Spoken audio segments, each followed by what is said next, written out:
how stigma prevents racial and ethnic minority communities from using mental health services. My name is Rosie Garcia, and I am the SIBA for Health Equity Program Coordinator here at Proceed Inc.'s National Center for Training, Support, and Technical Assistance, or NASTA for short. Thank you so much again for joining us. This is our fourth and final webinar of our Public Health Hot Topics webinar series. We're so happy to have you here.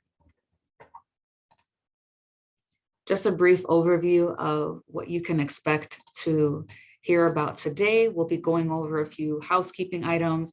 As I mentioned, the recording of this webinar will be posted on our YouTube channel. We are also live streaming on LinkedIn. If you just can't wait to go back to something that we covered today, you'll be able to follow us on LinkedIn and access the recording there.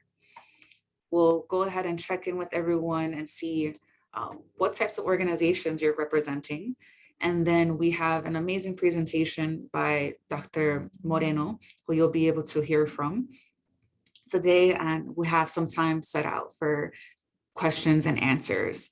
Again, if you have any questions that you already know you want to ask, please drop them in the Q&A panel instead of the chat box. And then we have an evaluation that we kindly ask everyone to complete before they exit the actual Zoom session. Here are our general learning objectives for today. I'll give everyone a second to be able to look through them.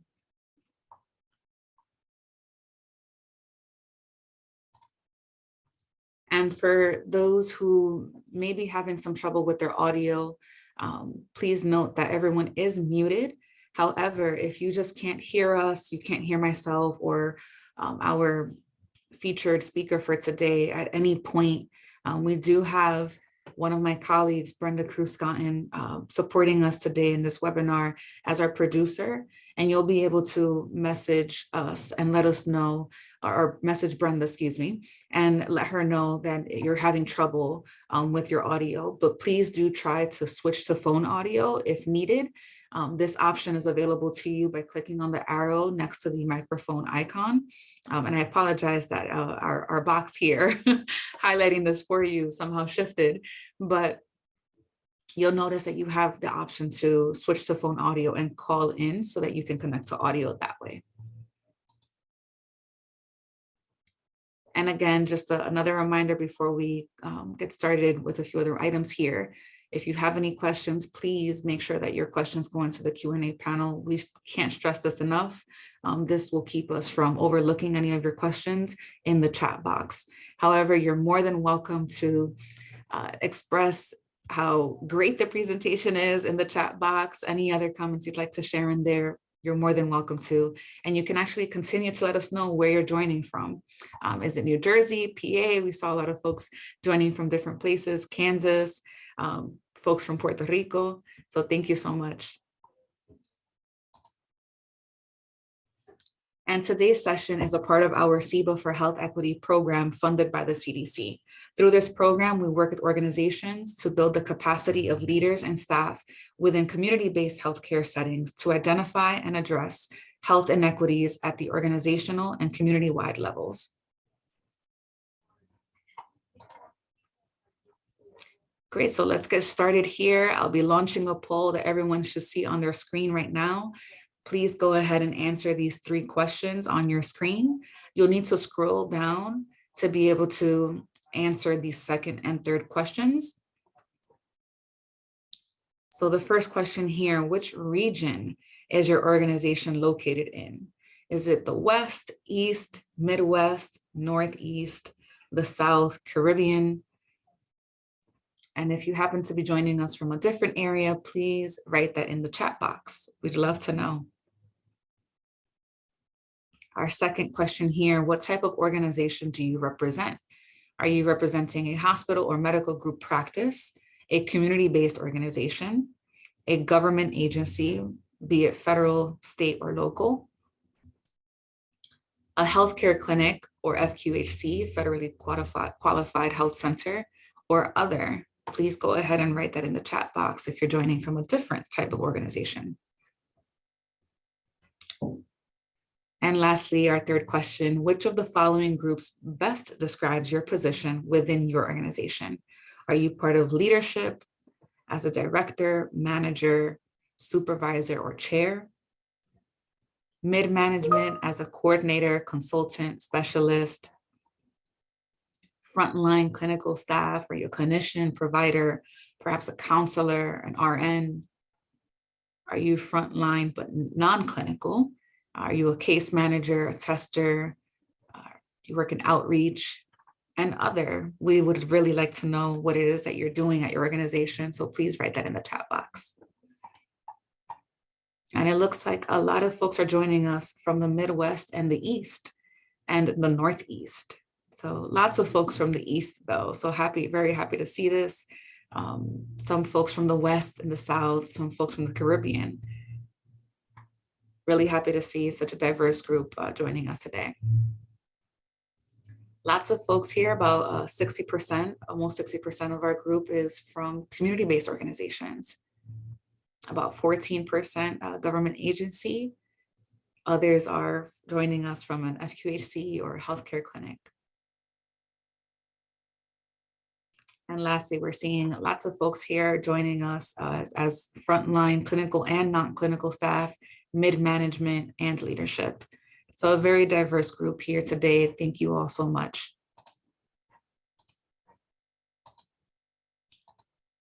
And so moving forward here, I want to welcome and thank once again our featured speaker, Dr. Oswaldo Moreno. Oswaldo Moreno is the director of La Esperanza Research Program and an assistant professor in the Counseling Psychology Program at Virginia Commonwealth University.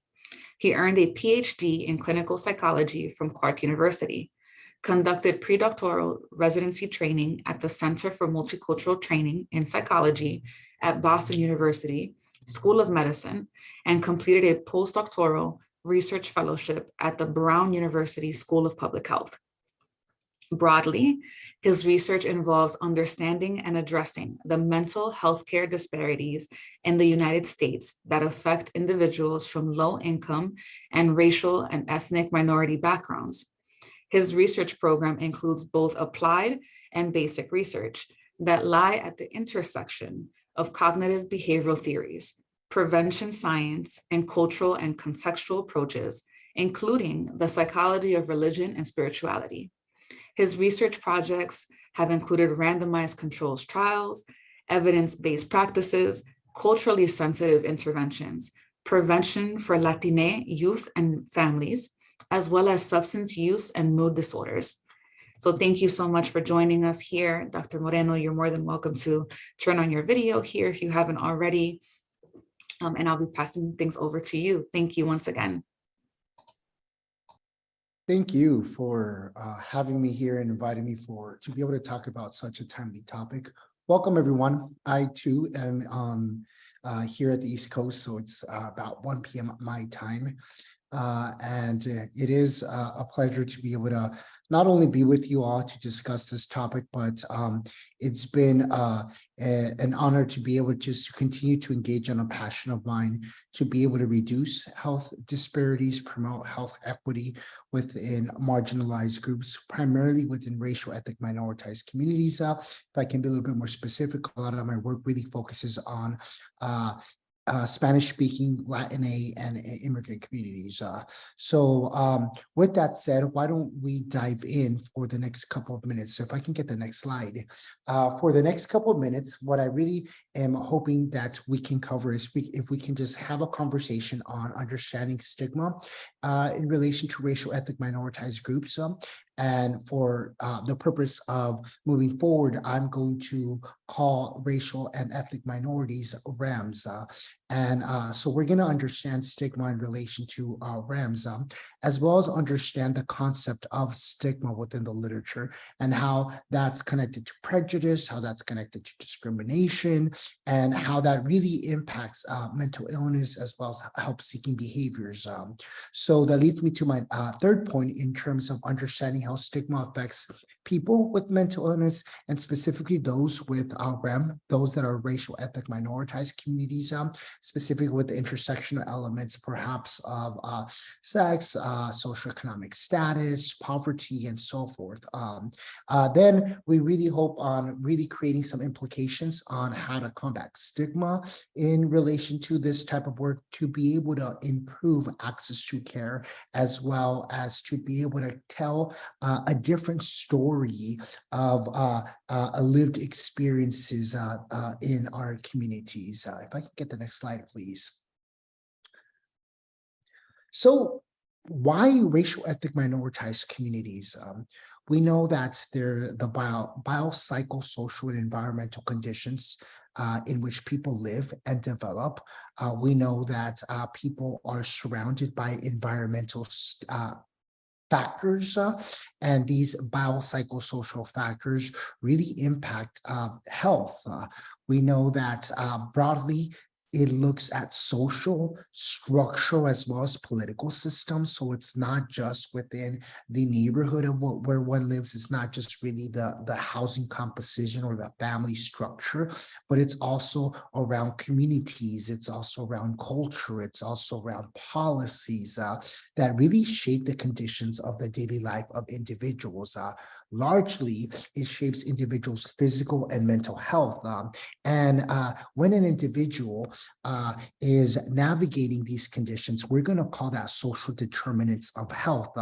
We know that when someone has a lot of negative or adverse social determinants of health, it's more likely to be vulnerable for outcomes like physical and mental health. We know that historically, racial and ethnic minoritized communities have more negative and adverse social determinants of health. So it places them as a framework, it places them more vulnerable to physical and mental health outcomes. So again, when we look at it through the framework of social determinants of health, we can see that there's a lot of biopsychosocial, we can see that there's a lot of environmental conditions that these communities, these families that they're embodied in, it's socially, it's structurally, it's political systems that is leading and provoking more negative social determinants of health, which in turn impacts physical and mental health outcomes. If I can get the next slide, please. So the Healthy People 2020 project was a national federal project that really tied into 5 domains of social determinants of health.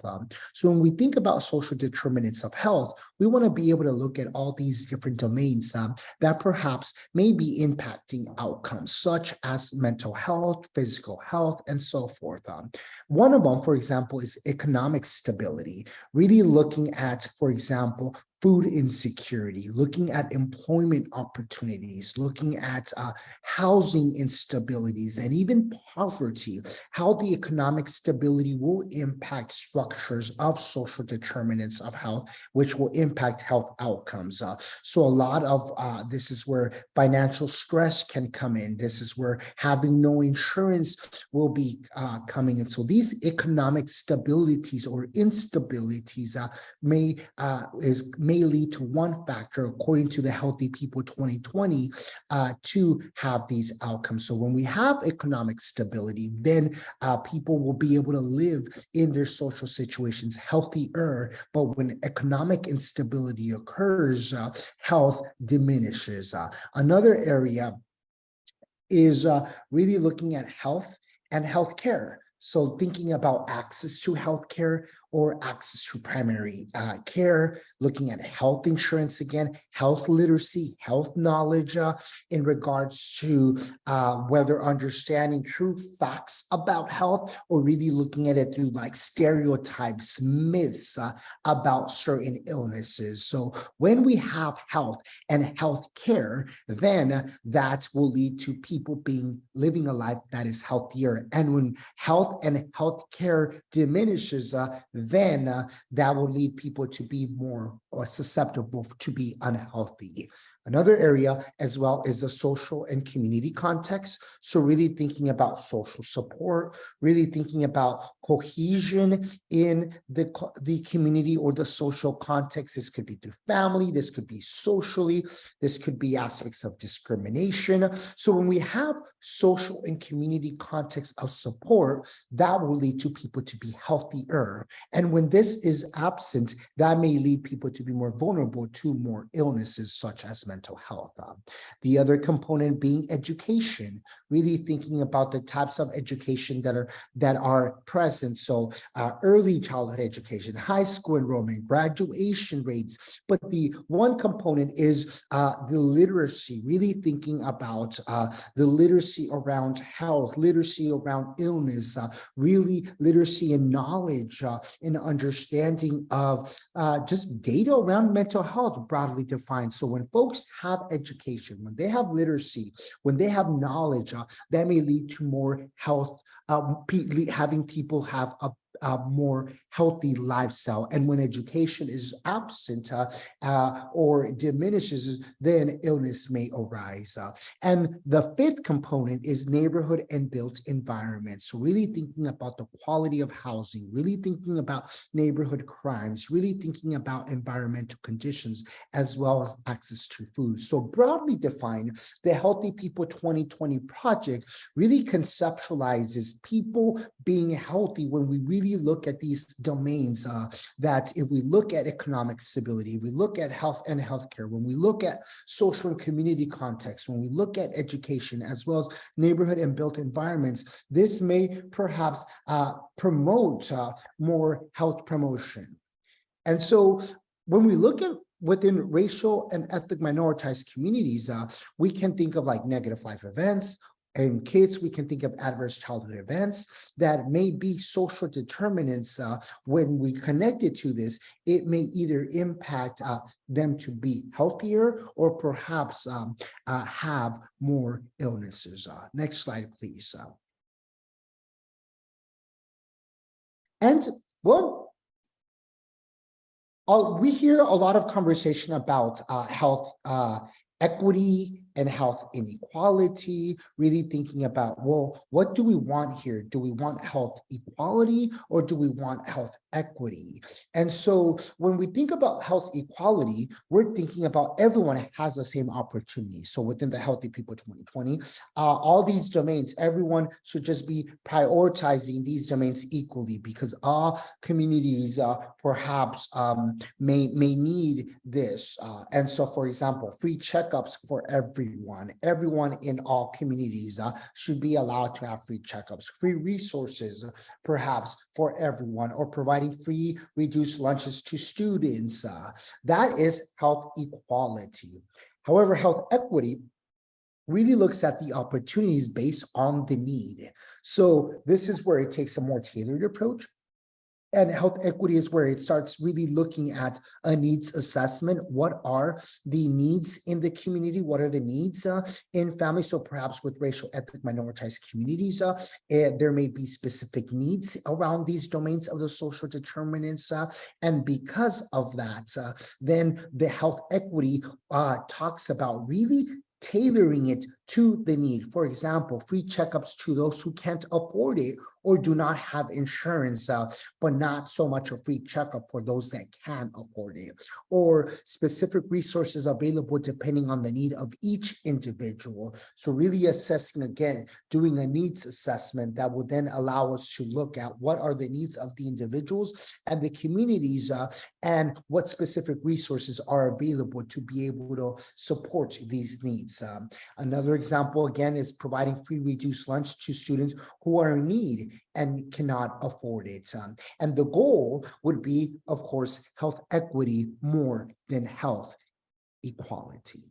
So again, really thinking, really shaping what are the needs with racial, ethnic, minoritized communities, what are the needs within the communities that we're serving, and how can we utilize health equity frameworks to be able to provide opportunities to these communities and people based specifically on their needs. Next slide, please. And so at this point, I want us to be able to engage a little. And so I'm going to ask that we go to our chat. And I'm going to give you about 30 seconds to a minute. And if we can think of, well, this is a topic on stigma. How can stigma impact social determinants of health among racial, ethnic, minoritized communities? So really thinking about the social determinants of health, really thinking about these biopsychosocial environmental factors, really thinking about the healthy people 2020 of these domains. How does stigma impact social determinants of health, and how can it specifically impact social determinants of health among racial, ethnic, minoritized communities? So if you can write it on the chat, I'm going to give you about 30 seconds to a minute, and then I'm gonna mute myself. And then when when the comments start coming in, I'll unmute myself and I'll share them to you all. So 30 seconds, go for it.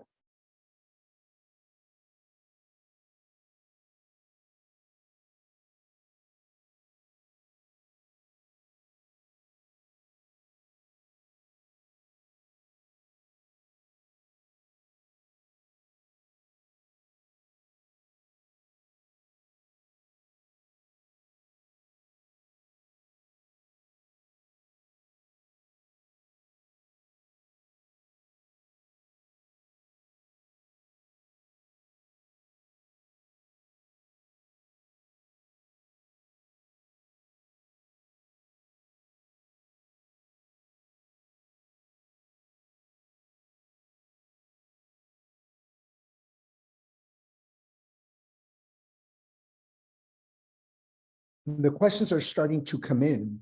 Some are talking about stigma prevents people from accessing resources they need, the fear of cost. It could be stigma impacts standards of living, increased stress and trauma, perhaps fear of documentation questions, addressing the distrust for medical systems. Others are talking about stigma as a structural barrier to health that reflects power differentiation in society. It causes people to feel less than others. Others are mentioning that not having providers that speak the language and understand the culture could also play a role within stigma. Others are mentioning that utilizing experiences as Puerto Ricans. Others are mentioning that stigma prevents people from going to get services, so it impacts access to care. Others are talking about how people will feel hesitant to seek resources due to the stigma. Perhaps there's cultural repercussions that are connected and associated to stigma. Stigma can cause those who would like to attend a good school in upper economic places, fear to access, fear of discrimination, lack of understanding, isolation, fear what family will say, the cultural beliefs, and it keeps coming on and on and on. So stigma is one key construct that really impacts the social determinants of health, specifically with racial, ethnic, minoritized groups. And when I talk about minoritized groups, I'm really talking about how they're not just a minority group just to be a minority group. They're a minority group because these systems are placing them. So it's connecting it to a broader system that is essentially oppressing them. And so stigma comes in very clearly, showing how it continues to impact social determinants of these health based on systems, specifically among minoritized groups. Next slide, please. And keep it coming, keep the chat alive. So let me give you some findings with physical health. When there's adverse social determinants of health, and we know that social determinants of health can be measured through negative life events, can be measured through adverse ACEs, adverse childhood experiences. So negative life events like crime, violence, death, socioeconomic status. So like a lot of negative life events is what's happening during the pandemic, during COVID, right? So that could be one way of measuring social determinants of health. So we know that the more adverse social determinants of health will lead, is positively associated with more negatively associated with physical health. So the more adverse social determinants of health, we have shorter life expectancy. We know that more adverse adverse social determinants of health will lead to obesity. It will lead to diabetes, to asthma, to blood pressure, to cancer, to cardiovascular disease, and even to traumatic brain injury. So adverse social determinants of health, which we know within racial ethnic minoritized groups, it is more based on these negative life events and adverse childhood events. It will then impact more physical health concerns. Next slide, please. Now, when we connect it to mental health, in regards to mental health, we see the similar patterns, the similar trends according to the literature. More adverse social determinants of health will lead to more mental health concerns, such as depression, anxiety, panic disorders, suicide ideation, and overall psychological distress. So when we look at adverse social determinants of health as evidence through negative life events or adverse childhood experiences, we know that it's connected and it's associated with physical and mental health. And so if we know that racial ethnic minoritized groups have more social determinants of health, adverse social determinants of health, then that's placing them more at risk to physical and mental health. And a lot of when it's just physical health, it will also be impacting the mental health through comorbidity. So this is a public health concern. So I'm going to say it one more time. At this point, I would like for us to really say what this is a public health concern, because we see all these adverse social determinants of health, all these negative life events, these adverse childhood experiences that are impacting mental and physical health at a bigger disproportionate rate for racial ethnic minoritized groups as opposed to non-racial ethnic minoritized groups. So again, we see this concern. Next slide, please. So at this point, our story is showing, data is showing the racial ethnic minoritized groups, specifically when it intersects with lower socioeconomic status, will one, underutilize professional mental health services. Why? Well, stigma. We'll dive into it right now. Then we know that based on the models of the social determinants of health, that experiences of mental illness and physical health are prevalent rates at higher rates, at disproportionate rates than the general population among, again, racial ethnic minoritized communities. So this is showing a mental health and physical health disparity when we start seeing this disproportionate rates, but it's also a mental health care disparity or a healthcare disparity because we don't have the same rates of utilization. So if the community is showing more mental and physical health, but they're underutilizing it, we're not only just seeing a mental health disparity or a health disparity, we're also seeing mental health care disparity. And there's a lot of logistical barriers that impact underutilization for these health services, right? It could be systemic, lack of insurance policies. It could be at the community level. Perhaps there's not a lot of clinics that, in my case, speak Spanish, or that clinics that have very long wait lists. Providers perhaps are feeling overburdened, are overwhelmed, and cannot take more clients. It could be at the patient level, could be the attitudes, it could be the stigma, it could be the perception, the literacy, or it could even be through the provider-patient interactions. Next slide, please. So I'm going to give you another 30 minutes, 30 seconds, not 30 minutes. And if you can put what words come to mind when you hear the word stigma.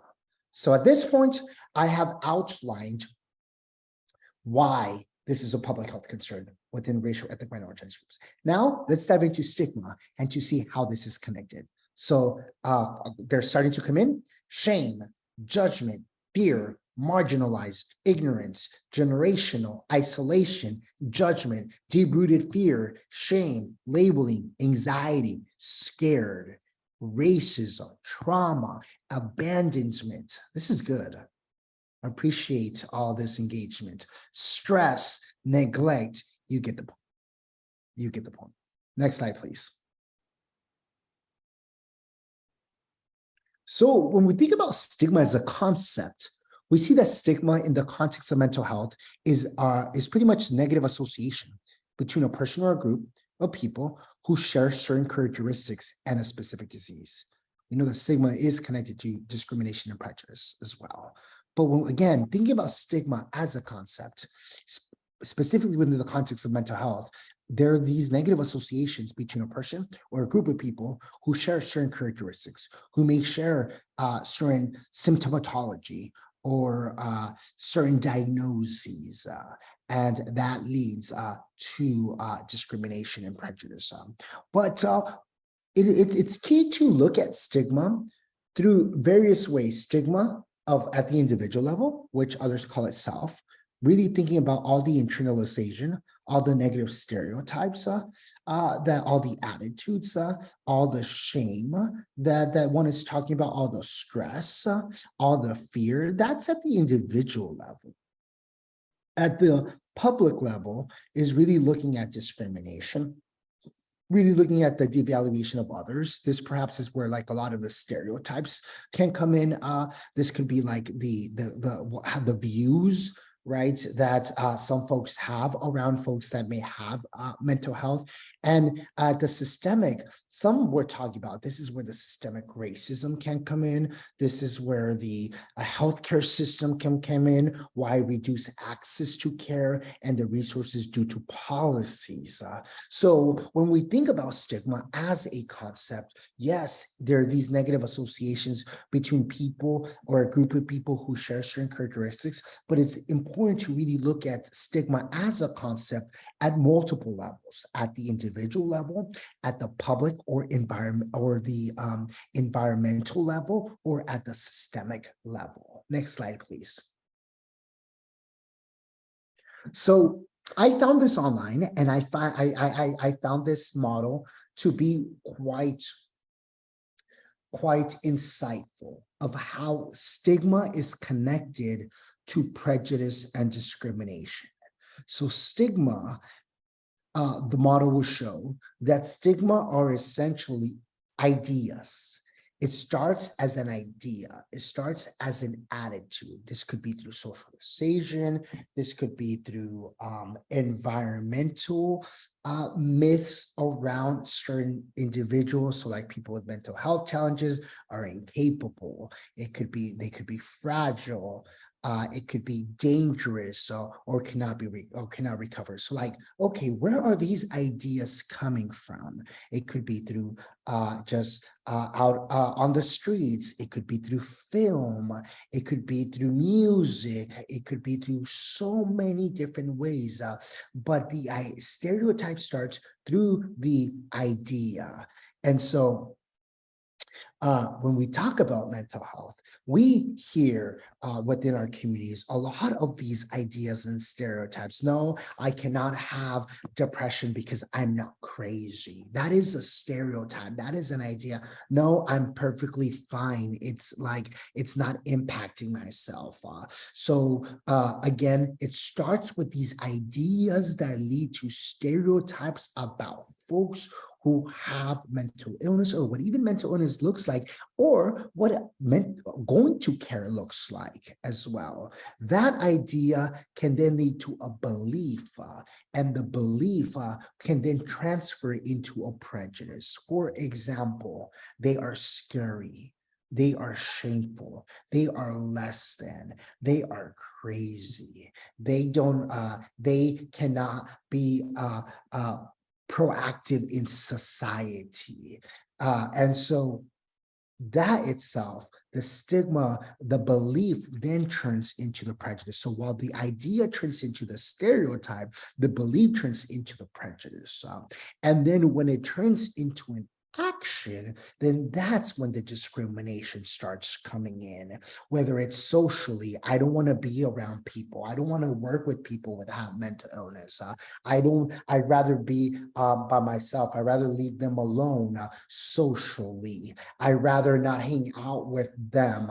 That turns into discrimination. Structurally, could be employers not hiring folks. Perhaps support recovery lacks effective support for success. Health insurance can then lead to the structural discrimination, which some folks were highlighting the structural racism, because again, structural racism is connected to race, and a lot of racial ethnic minoritized group is essentially non-white. So at this point, when we start seeing those in action, that's starting to highlight discrimination. So when we think about stigma at the individual, at the public, or structurally, and when we connect it, if it's an idea, that's the stereotype. But if it starts turning into the belief, it turns into prejudice. And when it starts into action, that leads to discrimination.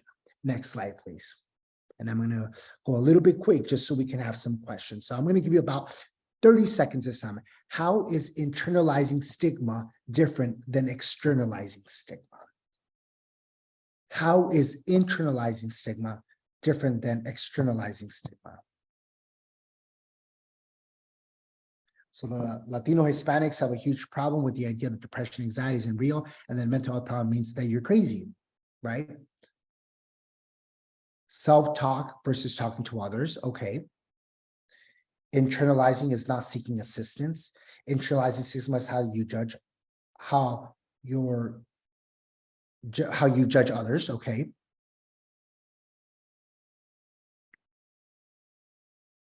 Next slide, please, just to be able to maximize time. Externalizing stigma is judging a client or patient, even if it's verbalized. If it is not verbalized, internalizing stigma shows up in physical disease.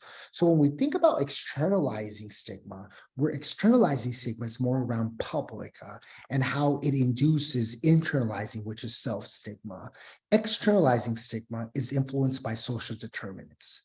Again, if you see the work that I do, the research that I do here at Virginia Commonwealth University, it's really looking at these social determinants, how externalizing factors, how these social determinants are really playing a role on stigma. And then internalizing stigma is how people, groups of people, families are internalizing these attitudes. Maybe I am crazy. Maybe I should be by myself, and that just makes depression bigger. Maybe it is me and not my social factors. And so again, externalizing or public stigma are these social determinants, whether being policies, whether being film, whether being the community, whether being discrimination, whether being the prejudices, but then it internalizes stigma, really internalizes it. These attitudes really holds into these ideas and that belief system. So that's how it starts connecting. Next slide, please.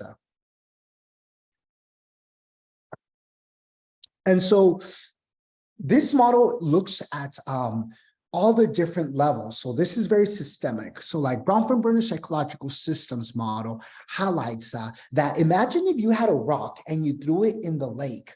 The first thing where the rock lands, it starts landing there. We're going to call that spot right at the individual level, but then it starts creating this ripple effect. And so we know that stigma, for example, it's not just at the individual level, it's really connected to all these different layers, which could be home, it could be school, it could be neighborhood, at the meso level, it could be bigger levels, right? Exo level is where like the parents work, the child's school. At the macro level is really looking at cultural beliefs, customs, policies. So all these levels play a role on stigma.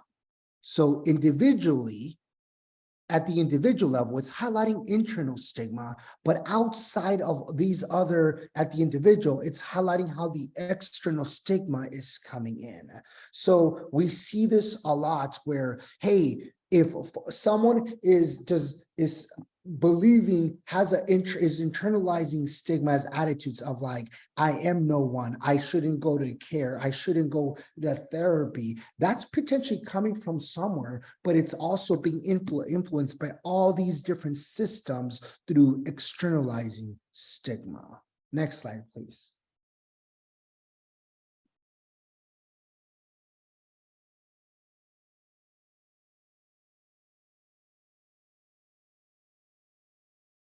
So this slide really highlights another model that shows, well, how does public stigma, right? There's public stigma, and then public stigma will then start being internalized, like a sense of efficacy, I'm not able to, which can lead to like avoidance, like anger, apathy, emotion. Why should I even try going to therapy? Why should I even deal with this? Which would then lead to like self-esteem, I'm no good. So when we look at like, okay, public stigma really starts impacting and starts turning into internalizing stigma. Next slide, please. And what I would say is, well, how does stigma affect individuals from racial, ethnic, minoritized groups? Well, it impacts the biological domain, for example, stress. If one is not seeking care, it impacts the psychosocial domains, thoughts, it'll impact attitudes, it'll impact behavior, and it would impact social dimensions, relationships, it could impact their day-to-day life, it could impact the human interaction, but I also have their spiritual dimensions, since through like psycho-religion, that it could even impact spirituality. So again, stigma plays a key role within individuals through all these biopsychosocial lenses. Next slide, please. So I'm going to skip this one just because of time. What is the effect of stigma surrounding mental health outcomes? Feel free to put it on the chat, but then I'll just go into the next slide. What is the effect of stigma and surrounding mental health? And so some of the outcomes are this. For example, well, we know that the outcomes when there's mental health stigma, there's going to be a lack of access to health services. There's going to be a loss of self-esteem. There's going to be a loss of hope and feelings. There's going to be a loss of self-esteem and worthlessness. There's going to be perhaps a loss of livelihood, loss of wellness, loss of life satisfaction, loss of speaking and having a voice because they're silenced. People who need treatment will not seek it. It can impact family conflict. It can impact work. It could impact relationships. It can impact quality of life. So poor health care, poor health outcomes. It can increase stress, anxiety. As you can tell, it really builds further that continues to highlight and continue to oppress. But again, stigma is not just coming at the individual level, it's coming systemically broadly defined. Next slide, please. And so research tells us that 70% of people who experience mental health disorders and do not receive any health care. Hey, what's going on here? Research also tells us that higher mortality rates than those research tells us that those that have mental illness or have a diagnosis are likely to have a higher mortality rate than those that don't. Research also tells us that about 47% of the general public would not be willing to work closely with people diagnosed with a mental health diagnosis like depression, and 30% would be unwilling to socialize with them. So as you can see here, there's a lot of like, again, inequities, health disparities, healthcare disparities. And since the 90s, 1999, the Surgeon General reports, and it continues to highlight since then, so over 20 years now, 2 decades, that the Surgeon General identifies stigma as the most formidable obstacle confronting efforts to improve treatment of mental health problems. Stigma has killed many people with addictions. Stigma has really impacted wellness, life satisfaction. It has impacted individuals' health. It has impacted families, it has impacted communities, and again, it is connected all to a broader structural problem. Next slide, please. What are the implications? Feel free to put them on chat, but this is what I would say. Next slide, please. So there's a lot of implications here. What do we do? Well, we got to combat internalizing stigma and externalizing stigma. Well, internalizing stigma, we really need a strength-based approach as opposed to this deficit model. We really need to stop really pathologizing and really start looking at the cultural assets and values that people have. Really have values clarification and really strive to values, because the values give people purpose. Part of also that we can be doing is we need to depersonalize mental illness. People are not their mental illness. People have symptoms. And so part of those symptoms is what we're targeting. So one of the things that I always say, people like, I am not depressed. I am a person who has symptoms of depression. There's a very different, even just with language. And that's where we need to be able to distinguish between symptoms versus syndrome. People come to care to help with symptoms, but the stigma relies on the syndrome. Symptom, I am sad, I can't get out of bed, is very different than I am depressed. The stigma does not lie on being sad because that's a feeling. The stigma relies on the depression because of all the attitudes, beliefs, history that has shown that. So again, being able to change the narrative of symptom versus syndrome, and then draw visibility to one's journey. We all have a story. What is their unique story? So that's on the internalizing stigma side. And then on the externalizing stigma, start creating dialogue. The more we talk about stigma, not really seeing this more as a taboo, but really creating dialogue because it creates knowledge. Engage actively to dispel myths externally in our social environments. We need to educate against harmful, inaccurate stereotypes that can lead to prejudice and can lead to discrimination. And we need to educate even around history within the roots of stigma, which would be, in my opinion, part 2 about the history of stigma. And we can create awareness as well within words. Language matters, and certain language is connected to attitudes, perceptions, ideas, stereotypes. And we can also dismantle oppressive systems. This is where advocacy starts coming in. This is where working with policymakers starts coming in. And most importantly, continue to advocate for mental health promotion. Next slide, please. And I love this slide.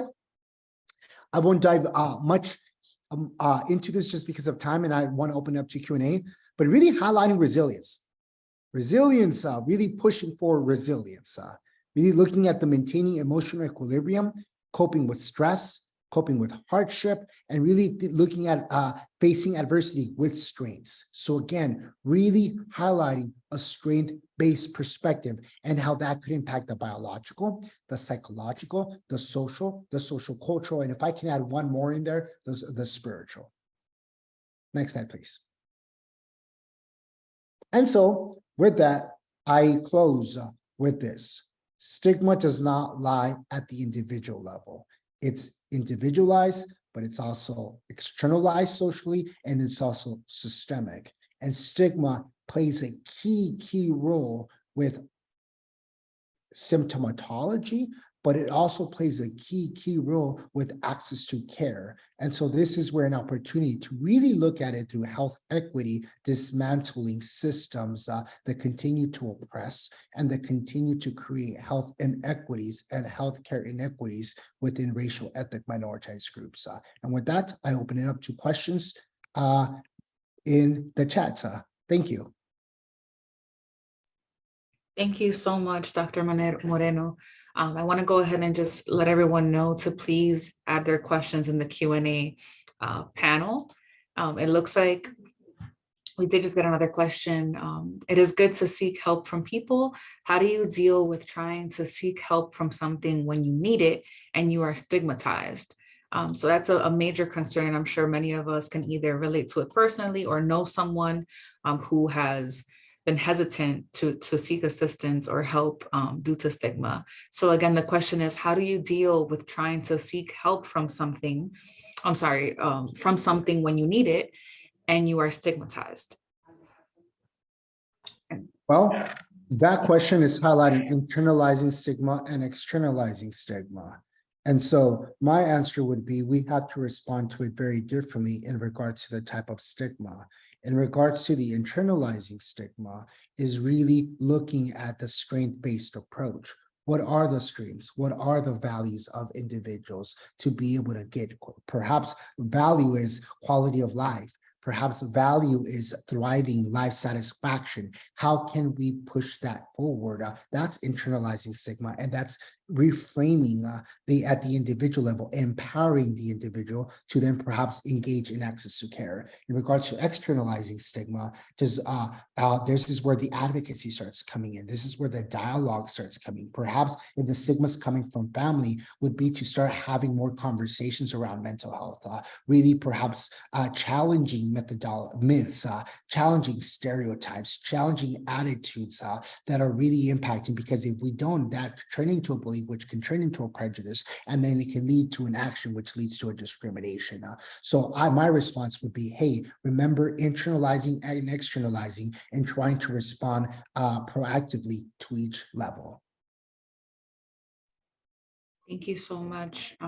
Checking here, we'll give it a few more seconds for folks to be able to think of any questions. We are getting lots of comments, everyone being very grateful for your presentation today, by the way. Lots of engagement being shared in the chat box was truly appreciated. And as a reminder, if you aren't able to stick with us for the remainder of the session to get any questions answered or listen to others' answers for questions that may come up, please do complete the evaluation that is linked in the chat box. It is important for us to get your feedback so that we can continue making changes to our webinar series for our program here.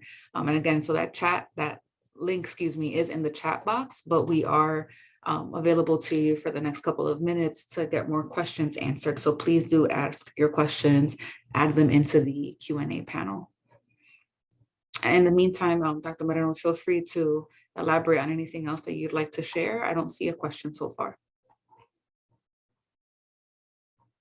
Well, thank you. I would just respond to all the comments that are coming in. I appreciate it. It's a timely topic. And so one of the things that we're doing here, I would say it's even just on the externalizing stigma side.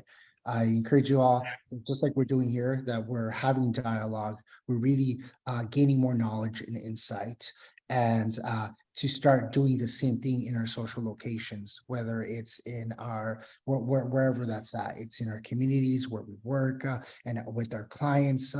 And so what we're doing here, if we can just translate that into our own social locations and our communities, and that's how little by little we can start combating stigma. Thank you so much. And so I'm not seeing any additional questions. So just for the sake of time, okay, I see a question here. How do we get more knowledge on different cultures, medicinal dealings to understand their stigmas? So how do we get more knowledge on different cultures, medicinal dealings to understand their stigmas? Well, one of the things that I would say is, because a lot of everyone here, it seems like, works in the community, is really thinking about it through an interdisciplinary framework. Our community is a village, and the village, there's a lot of knowledge. And so really thinking about who are my partners in that can allow us to be able to combat this stigma. So when we think about knowledge with different within cultures in medical dealing, perhaps would be, what cultures are we talking about? And so who can we have at the table, that sit at the table, so we can continue to educate each other around these different knowledge around medical dealings and so forth. So this could be, for example, if I'm working with in a community, right, it could be with curanderos, it could be with promotores, it could be with social workers, and really creating these roundtables that would be around us. So like those would be your partners. That would be why, because you're creating a movement in your communities to be able to continue to gain that knowledge. Thank you so much. To answer a question that came up in the chat box, Yvonne, we aren't providing any certificates, but if you can reach out to me, perhaps as another form of proof, so to say, for joining us today that I can provide. I'll leave my email in the chat box. And then another question we have, Dr. Moreno, is how do you respond to patients who state, I'm already HIV positive, I don't need another diagnosis? So what are some things that you may have that you would probably offer for them? So I have HIV. I don't need another diagnosis. Would connect to me on internalizing stigma, because it's really sitting with this idea. And so I would then invite the client to sit with values, to sit with the strengths that the client has. And perhaps access to care does not necessarily mean going to a professional or a Western healthcare system. Access to care can be informal. It can be a church. It can be a community. It can be a family. It can be a network. So really connecting that. So again, even diagnosis is very Western. So one of the things that we would want, and this would be part 3 of this series if we wanted to, would be dismantling, colonizing, liberating these policies or these healthcare systems in ways that are culturally relevant for our communities. So that's what I would say at the moment, is really look at the values, look at the assets, the strengths, and really promote that. Make it bottom up, as opposed to saying, oh, you're not seeking like a psychiatrist or a therapist that has a Western education, then who else is in your resource church, network, partners, community that may be able to support that? Thank you so much. We saw folks are definitely interested